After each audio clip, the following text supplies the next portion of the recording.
So, there's nothing playing this weekend. One was playing this weekend at the movie theaters. Crap, crap, crap.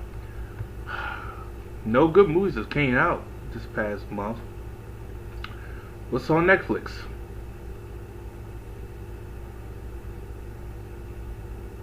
Oh, I forgot. Nigga!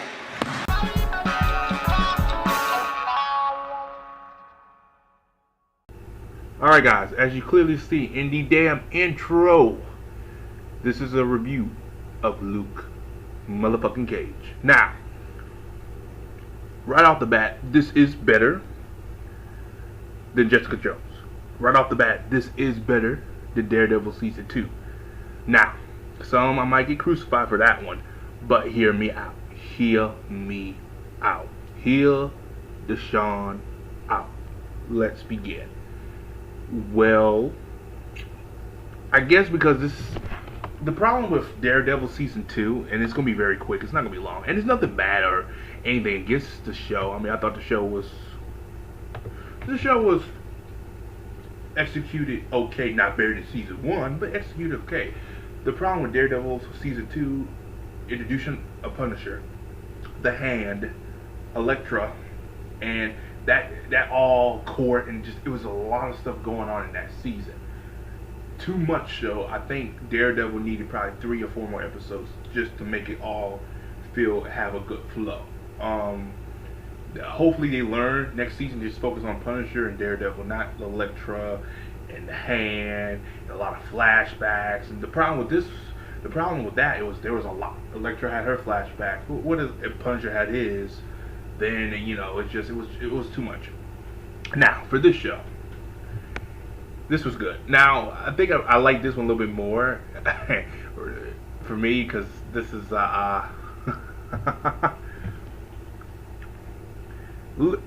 Luke Cage is a action police procedural drama superhero black. What's the word I want to use for it? It is something, alright. Now, pretty much, if the best way to describe this is The Wire meets superheroes. And another word to describe this, The Boondocks meets superheroes. And you probably say, The Boondocks?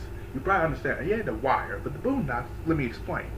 The Boondocks pretty much dealt with, well, let's take the comedy out the Boondocks. It's focused more on, like, the Boondocks is a bad example, but I think the only reason I compared it to the Boondocks is because they use the word nigga so much, to the point it makes Riley Freeman look like a saint. Nigga, you gay. Yeah, really. But pretty much the best scenario is The Wire meets superheroes.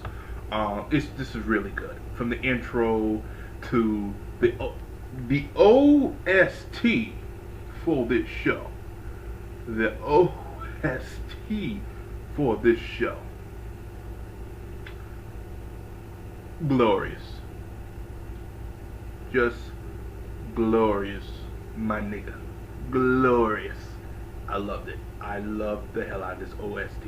Matter of fact, I'm probably gonna play some of the OST right now.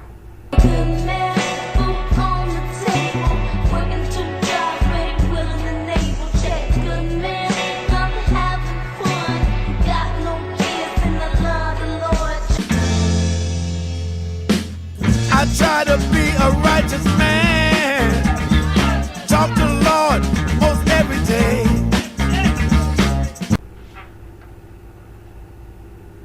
Yeah, this is just a little snippet tip of it. It's not that much. Reason being because I don't want to get copyright strike on this video, So, yeah, this was good. Now let's go through the characters. We'll get to Luke Cage later, Carl Lucas. Let's talk about Cornell Cottonmouth Stokes. I don't want to spoil it either, because there's a big reveal, and some people may like it, some people may hate it. I'm the one on the fence of, like, I didn't like it. Now, as a character, he was a very sympathetic character. At first, even when he was introduced, you know, when first time he killing people, you feel for the man. You really do. Even before we get to his backstory and his flashback, you feel for this man. You say, there's something not right about this. Now, you probably say, oh, is he crazy? No. There's something not right. How did he become a crime boss the way he did? It doesn't really make a lot of sense. And you probably sitting there to yourself, okay, because the method he does, it's not very Kingpin-ish. Like, if you go to the Daredevil Kingpin, straight up, that dude need to be killed. I love the Kingpin, but that man was straight up loony. Cuckoo. And this one wasn't very loony. He was very broken. Like, he's been abused. And I saw all that before it's introduced and stuff. And you really feel for the man. And he's talented as hell. When it comes to music, I love his taste. He needs to be a producer. They need to get this man from the TV show and put him in Empire. Alright? He needs to be in Empire and produce some good music, 'cause that shit ain't good. But overall, I like this character. I kind of did not like what happened to his character. You'll see it later on. That's all I gotta say. Misty Knight. Now, Misty Knight, I'm really not a big, let's say this, follower of hers. But was she a, whatchamacallit? Okay. Come to find out, she was a police officer too, so okay, I guess it makes some sense. Oh, also the good thing about Luke Cage compared to Jessica Jones, the sex scenes in there is one scene. Not as much as Jessica Jones, they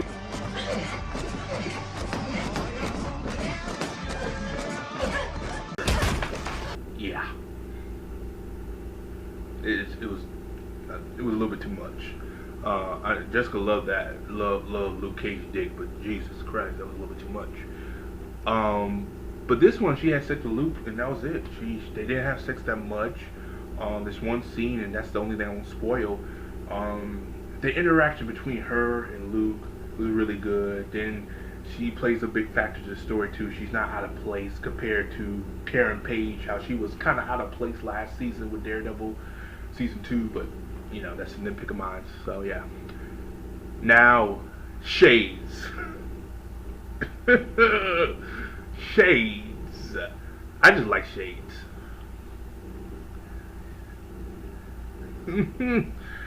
Oh man, he just plays a big factor too, to Luke Cage's past, and I just love it. You know, as a character, he just is there for a plot device for Luke Cage's past. That's it.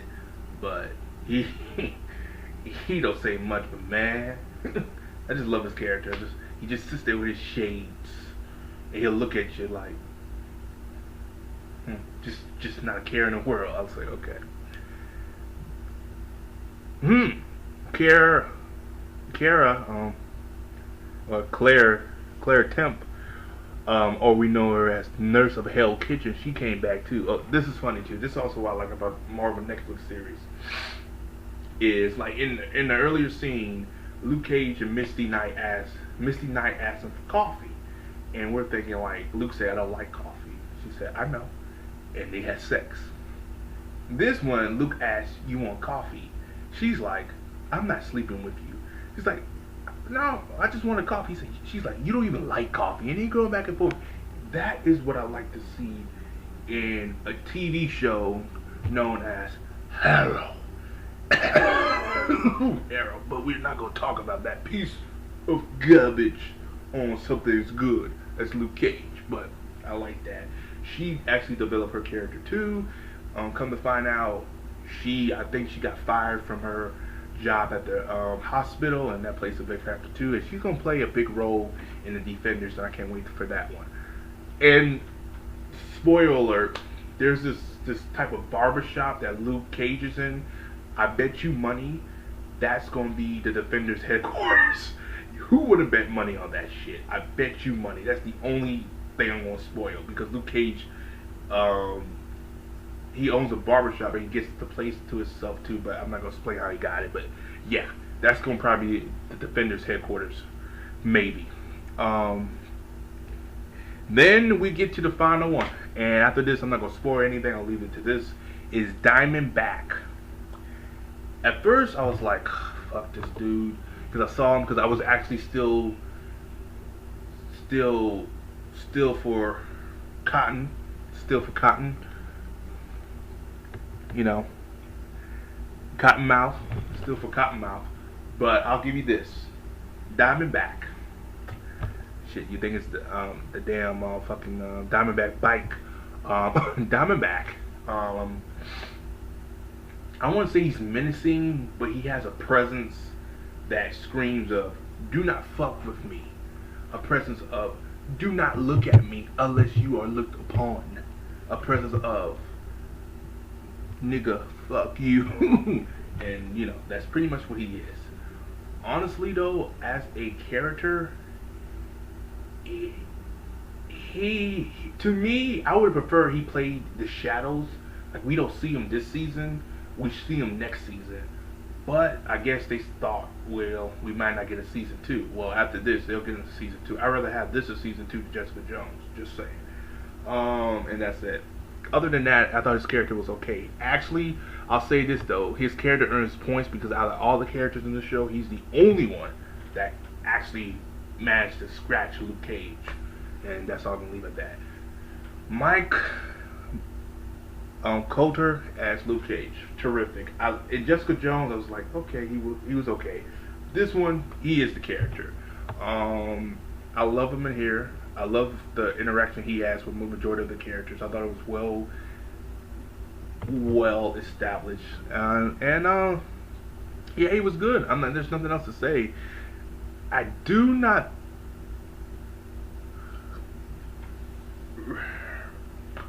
I'm trying to figure out what else. There's no flaws in this. I did have a complaint with Luke Cage's series itself. I thought Luke Cage and Iron Fist would have been better as a series because I remember there's some comics I read of Iron Fist and Luke Cage together. They were pretty good. I read one Luke Cage series a long time ago. I hated it. I thought that was a piece of shit. After watching this, I said I want more of this. I really do. I love the fact they deal with Harlem. I love the fact it's more with the black community. And I hate to say, it was more interesting than Daredevil season 2 and their flaws, and this was pretty cool. Hopefully next season they deal with more of a supernatural element. You know, this season it was pretty, you know, nip-tuck and pretty grounded, similar how season 1 Daredevil was, which is fine. If it worked for Daredevil, try it with something else. Iron Fist though, that's the one I'm a little bit worried because oh boy, they should do Iron Fist after the Defenders, because Iron Fist should take on more of a magical supernatural element. Then they can add it through the Defenders if they want to, but that's just my thing on it. I really don't know. So, you know, that's just me.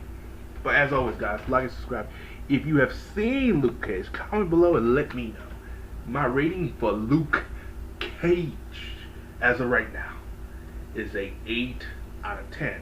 Well, what's the problem? Well, the problem with it is it's still a good rating. What I gave Jessica Jones, I think I 8. If I gave it a 9, forgive me, it's an 8. Daredevil season 2, I gave it an 8.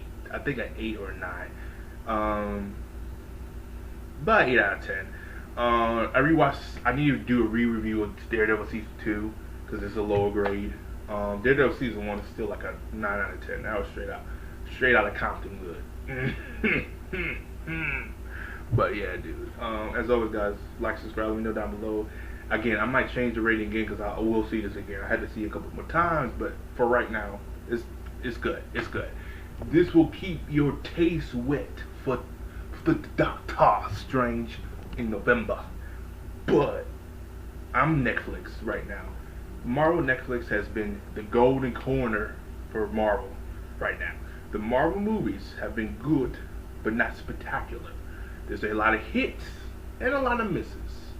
I thought Ant-Man was a miss. That's just me. I thought Civil War was a great hit. I thought Iron Man 3 was a miss. These Netflix series have been nothing but hits.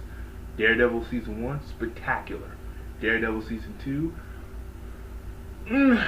not a miss, but a hit with the Punisher, and that's why. Jessica Jones is a hit for a strong female character, so it's a hit. And we've been having hits after hits, where Marvel's been having hit, miss. Ever since the Avengers, there's been a lot of misses. And they haven't really created that same magic as the Avengers, so still waiting for that. As always, guys, like, subscribe. This is probably my longest review I've done on a TV show in a long time. Just how passionate I was about the show. If you haven't seen it, go check it out. And I really didn't spoil too much for you because I didn't spoil how the characters died, so just, I kind of kept some stuff in there, as comment. Also, comment down below if you guys agree with me. If the barbershop in Luke Cage, you know what I'm talking about, will be the Defenders headquarters. I think it will be. You want to put money on it? Let me know down below. As always, peace. Good day. Talk to you later.